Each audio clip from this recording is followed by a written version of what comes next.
So I'm Frank Yosa, CEO of KetoneAid, and today I'm really excited, our first female interview with Christine Vardaros, and she is a professional cyclocross racer since 2000. So welcome and thanks for trying our drink.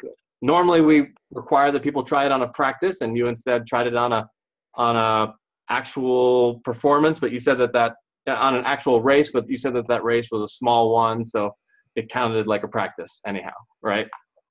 Yeah, it was actually a training race for me. In fact, I opted to race with the elite men instead of the women's category because I wanted to go as hard as I can for as long as I can, and their races tend to be a little bit longer because I really wanted to put it through the test. Nice, awesome, great. So how did you initially come to hear about us? Twitter or what was it? Actually, someone on Facebook. Okay. Yeah. Someone might have shared it. Okay, it's always interesting to hear how someone stumbles upon it. What were your expectations as far as yet another supplement claiming?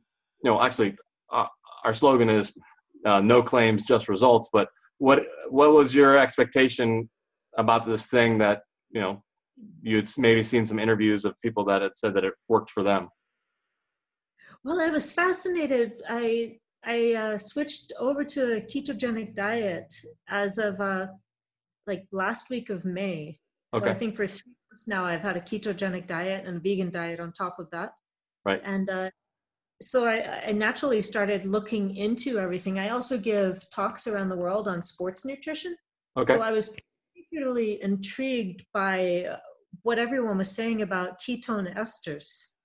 Everybody goes out, they buy their raspberry ketones, and they think that they're doing something great, and you hear about all these wonderful results. But as I looked more into it, I said, wow, okay, so placebo effect really does work. Yeah. I was amazed well, by raspberry ketones isn't even remotely. Raspberry ketones doesn't even increase your ketones. Like, I wish that had they had used a different word. It's not even in the same remote category. You could eat the entire bottle of raspberry ketones and test your blood ketones, and it wouldn't rise 0.1. Like, it has nothing to do with BHB. So, okay, great. So that was your. So I tried it. Like everyone else, I tried raspberry ketones too, and I waited and waited and waited, and nothing happened. Yeah. I thought, hey, how did it earn the name ketones? And then I started looking into it. I said, well, if endogenous ketones can, ones that my body's making, can already give me a benefit in so many different areas, then exogenous ketones has to be key. But how do you actually get exogenous ketones that would work into the body? And then I started reading ketone esters as the ideal source, the ideal form to actually benefit. Right. So there is the ketone. Yeah, there's the ketone salts that are out there, but the problem there is twofold. One is that they're racemic, so there's a left hand and the right hand version, and your body can only use the D version. And then the salt load is so huge that you're limited to 6 to 8 grams per serving of d-bhb, which won't move the needle. So what you took, I think, was about 45 grams, if I'm not mistaken. And let's start with your protocol was to first take a bolus of glucose, which, by the way, before I end, I want to give you an update on a keto athlete that actually took it without glucose, so it might actually work. But you stuck with the protocol that we have for non-keto people, which is a bolus of a 1-to-1 ratio of glucose, carbs beforehand, and then 20 minutes later, the ketones. First of all, how did it taste based on what you were expecting and what I warned you? Yeah, I was really expecting something awful, and I was prepared to drink something awful thinking, I don't care what it tastes like as long as it works. It could taste like dirt. I really don't care. So I was expecting just something awful, and I drank it. Yeah, I hate to tell you, it really wasn't so awful. Well, I don't mind hearing that. I just wanted to manage your expectations because, some people have different palates. And I heard you're former military, right? So maybe you're a little bit tougher in that regards. Oh, I would love to have been former military, but I'm No? not so brave. Oh, I guess I messed up. I thought you were former military, so I'll edit that Former out. fencer. How about that? Former what? Former fencer. Okay, okay. Um, okay, so But you no, tried it, drank it, it was and then the protocol was to wait 10 minutes and then get back into like a 20-minute warm up and then go up to the line. How did it feel during that 20-minute warm up transition, and then how did it feel at the line? it was actually, I had no expectations. I didn't know what was going to happen. In my warm up before the ketones, there's two really, really steep, really heavy climbs in the fields on ground that just kind of sucks your tires in. Okay. Every lap we had to do that. So in my pre-ride, I remember riding up those two climbs thinking, fuck me if I have to do this, 10 times. I'm gonna be dead. I barely made it up the hill in my first pre-ride, thinking this sucks. And then I took it and I didn't think about it. I took the ketones, waited 10 minutes, went back out on the course, and it was pretty quick. I felt a pretty quick result. I remember climbing up the first power climb after I took the ketones and thinking, wow, I'm actually going faster. I looked at my same speed. I looked at everything and I thought I have the same perceived effort, but I'm Right. going fast. Like, how is that possible? I mean, I know theoretically how it's possible, but you don't believe it until you see the numbers and you Right. see them right in your And some people face. have that. It's important. You said same perceived effort. So some people, they don't look down at their watch and they run for half the race and then look down and they're like, wait a second, I know my body. I'm supposed to be going this speed, and because of my perceived effort, and yet a certain number of seconds have been knocked off. So that's exactly right. Yeah. Yeah, and I've been doing this. I've been officially pro almost 20 years. Wow. So you can imagine, I've tried Right. everything that's legal or that I think should be legal. I'll Right. put it that way. And I'm also vegan, so I I've tried just about everything I can. In fact, I even did the veganism originally for performance enhancement. And I'm vegan And as well. So that's maybe one reason why you got a bottle before other people. yeah, I was really thankful for that. Yeah, I didn't expect that, so I was really thankful. And now that I tried it, now I'm even more thankful. I'm like over the moon to be able to have that high, even if it's just once in your life, to feel like, yeah, like wings. It gives you courage. But Right. anyway, so I was riding up the climb and the pre-ride thinking, same perceived effort, but I looked down, I was going faster. My heart rate was a bit higher, not significantly higher, but a bit higher. Maybe that's because I'm already, fat adapted. But it was just amazing. And then once I hit the race, it was really funny. How I was the start shot. time? Yeah, talk about the start time, the 1 minute leading up to the gun going off, because that's a very unique, you got some adrenaline that kind of gets mixed in there as well. How is that focus and excitement for starting the race? Yeah, normally I'm pretty wired before I start, and I'm like jittery and just can't wait to go off the start. And my mind kind of tends to wander a little. I'm embarrassed to say that after 20 years, you'd think I'd get this right, but it was interesting. I really had full focus more than I ever. It wasn't. Yeah, it sounds weird to say, but it wasn't natural for my personality. Usually I'm chatting with everyone around me and I'm just like all over the place. But now it was like I focused on the line, on the start, waiting for the gun to sound. And I was like 100% there. And it was an interesting feeling, something I'd never experienced before in my 20 years. Some people talk about compared to being in the zone, that zone feeling. Have you heard that before? Well, I felt it for the first time on the start line. That's Right, right. not so common for me. I mean, World Cups, World Championships, I'm still scatterbrained Well, and great. having a tough time just kind of like putting it all together mentally. So it really made me much more mentally aware and on the job, so to speak. So then, As great. So then you started the race, and it's approximately a 50-minute race. So it's not a 2 or 3 hour a lot of people think that it only works with these, super long endurance races. So how was the progress in the race? Well, from the gun, it was interesting. From the gun, I'm racing against men. So and it's an uphill climb, power uphill climb. So you'd normally think that the woman would be shot out the back, come up last by the top of the climb. But my start was so good that I had people coming up to me after the race saying, "Wow, you shot off the start like a bullet. I'd never seen that before. I'd never seen a woman do that before against the men. And I've also never seen you do that before." And you had done this race last year as well, right? So they had something to compare it to. Yeah, last year I remember I was one of the last to get up the hill. Oh, wow. Okay, well, that's different. Okay. And was this at altitude? Because that matters as well. It works more. It's Belgium. Okay, because it works more in altitude, by the way. So it exponentially works more. Okay, well, I should switch over to pro mountain biking again then. Hey, if it gives you another 10 years of pro racing, sure, why not, right?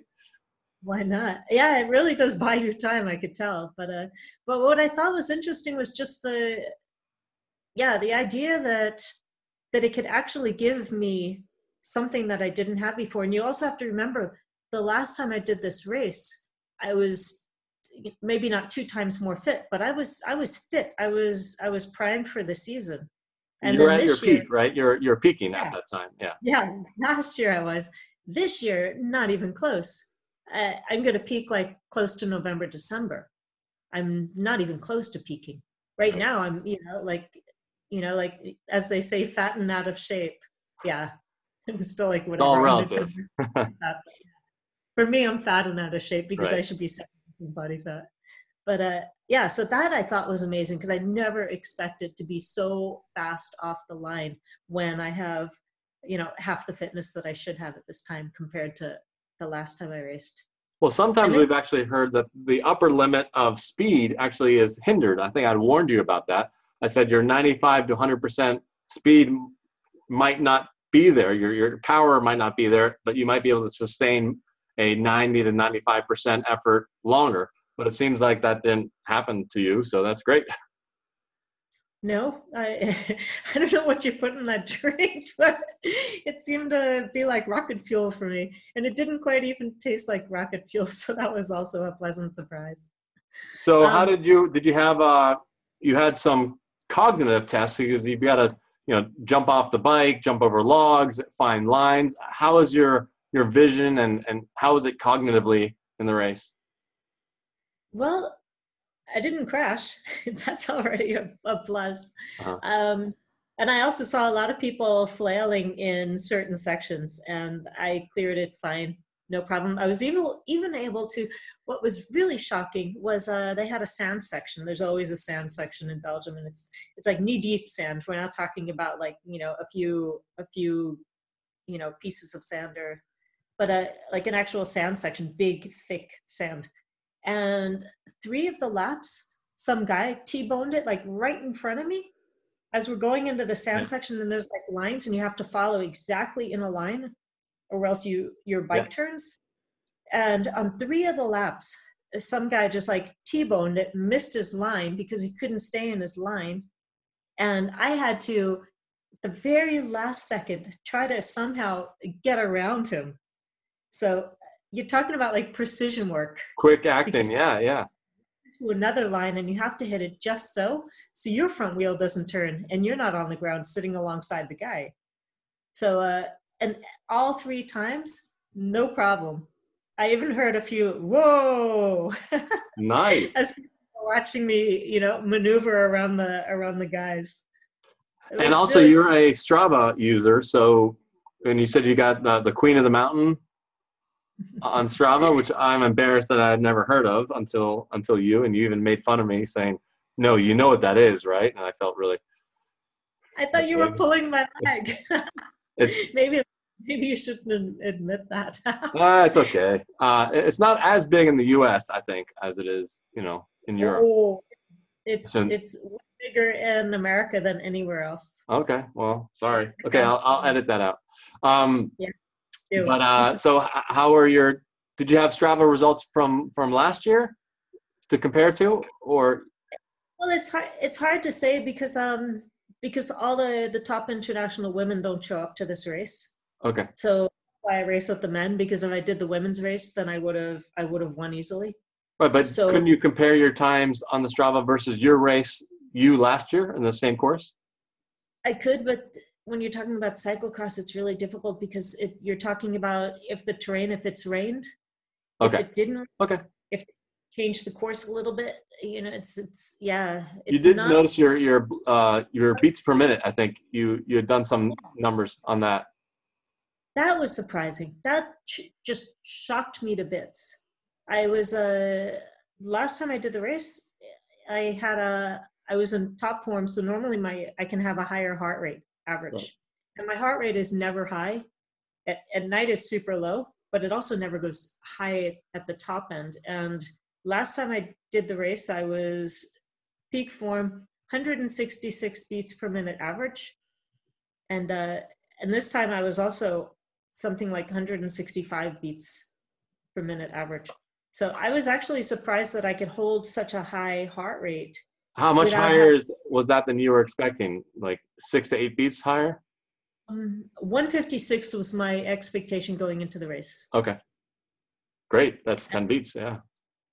Yeah, that was really shocking. I looked at it and I said, no, that's not possible.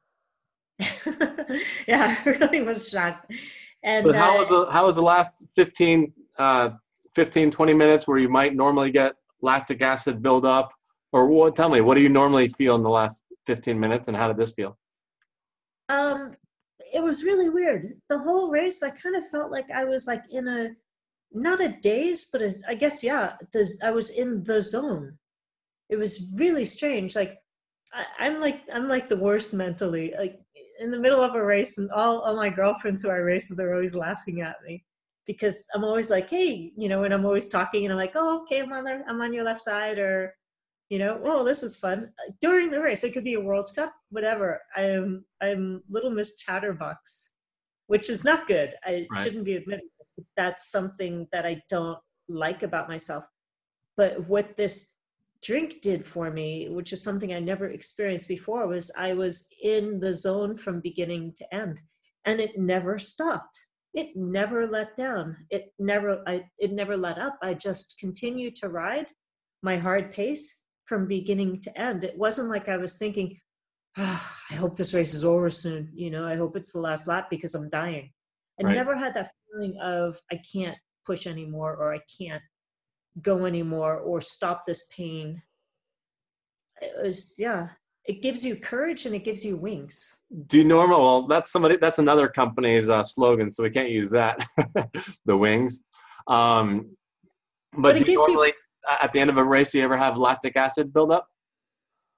Yeah. That was another thing that I found interesting. After almost every single race, I can't say every single because my memory isn't that good, but after almost every single cyclocross race, if I move the wrong way, I have full cramps. Okay. Usually in my calves, my quads. If I'm trying to change and put my pants on, I will cramp up so badly and I'll be in pain for 3 days because the cramps are so insane. I never had that one moment where I felt a cramp even coming on. In fact, I could walk after the race. Well, what about the last 10 minutes of the last 10 or 15 minutes of the race? Do you normally have the lactic acid buildup there where you're dogged? And how did the last 15 minutes feel here? It felt like the first 15 minutes. Okay, that's what I'm asking. So the last 15 minutes felt like the first 15 minutes. That's huge. Everything stayed the same. For the 50 minutes that I raced, everything from beginning to end, my energy level never wavered. It stayed high the whole time from beginning to end. I rode the same pace from beginning to end. I never faded and I never bonked. I never had an idea. Like, I think if the race were a few more laps, I could have probably ridden the same exact pace for a few more laps even. Wow. Which makes me think, shoot, I missed a golden opportunity. I probably could have ridden faster and harder. Well, and that's a concern. If someone, the first time that they take it, the second time they try to mathematically, improve their performance, and there is a point where you will run out of energy. and that's what, trying it out in different settings and finding where your PR actually is. You haven't, fully discovered it yet until, you're bonked at the last, 5 seconds of a race, where you just left absolutely everything out in the field. There is one person that cranked up their watts too much because they had such a great performance the first time on it that he ran out of energy. So, it is possible. Now he also was sick that morning and had the runs from taking too much potassium. So, who knows what the variables were. But, well, thank you very much. What would you like to try, the next time? Any variable you might consider tweaking? My experience so far, it's like, if it works, don't mess with it. So Right. I think I'm going to stay with the same routine. I did find it strange to take a couple of my hammer gels, like 1.5 hours before the race. Uh-huh. I mean, I know that they're long lasting energy, and it's, it's like, I know that it's not quick sugar gels, but still it was just strange to do that 1.5 hours and to trust what you said, that I should take it 1.5 hours and it'll still work. Well, with sprinters, you got to take that might not be the case for like a marathon runner, but for a sprinter, you don't want to have, that active energy in your stomach and then going, straight out on the line. It can be too much to have any food in some people's system, a half an hour before racing. So that's what the concern there is for the sprinters. And we know that it lasts 2 hours. So the fact that you move it back an hour and then a 50-minute race, is perfect. And the good news I wanted to tell you was that we had tried the drink with non-keto adapted people just with the ketone ester, and it didn't work. And that's what we expected, because what happens is it suppresses your glucose so much that you're basically swapping fuels, a ketone with a glucose, and one might say, oh, ketones are 30% stronger, whatever. It doesn't work. It doesn't show a quantifiable gain. But then recently we had a bodybuilder that, he'd been keto for 3 years, and I just felt so bad making him drink a carb pack. I said, hey, let's just try it with you without the carbs. And if it doesn't work, then we'll just use that as more evidence that it doesn't work. Just manage your expectations. And it worked.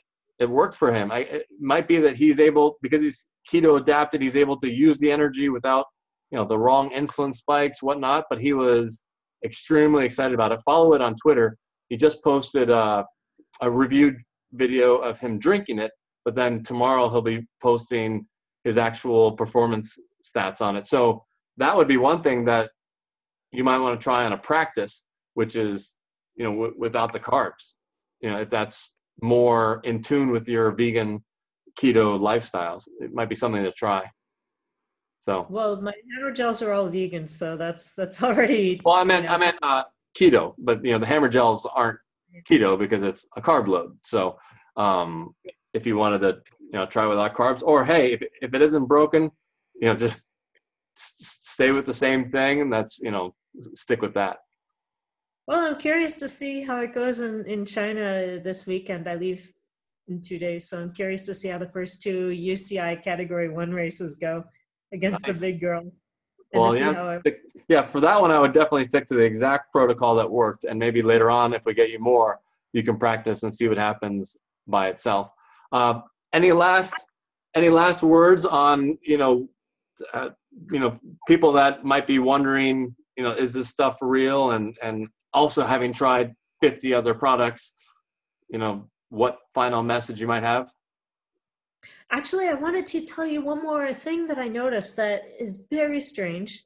Again, I've been doing this, I've been racing for over 20 years, almost 20 years. And after every single race, I'm always like very phlegmy. I have like an allergic reaction to racing, so to speak.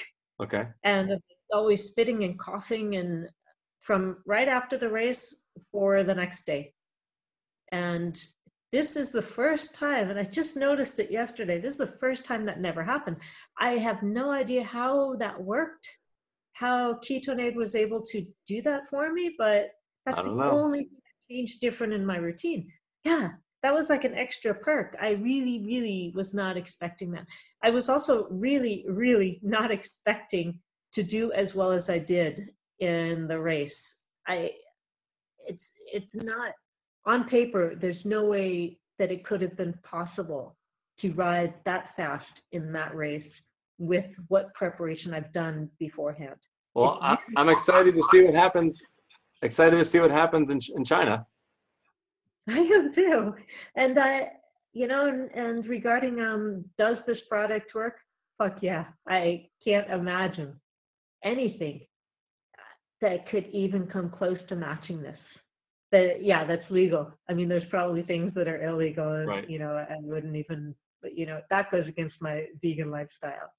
Heck, I don't even eat meat because I don't want, the steroids and everything else and antibiotics. But I really cannot imagine anything else that's on the market with all their big words and their big advertisements.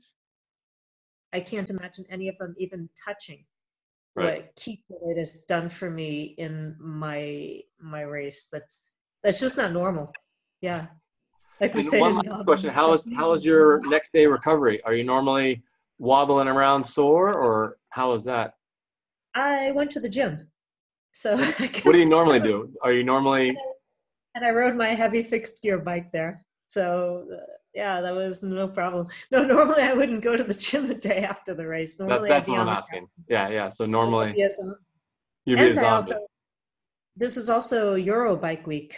So Eurobike, the biggest bike show in the world, starts tomorrow.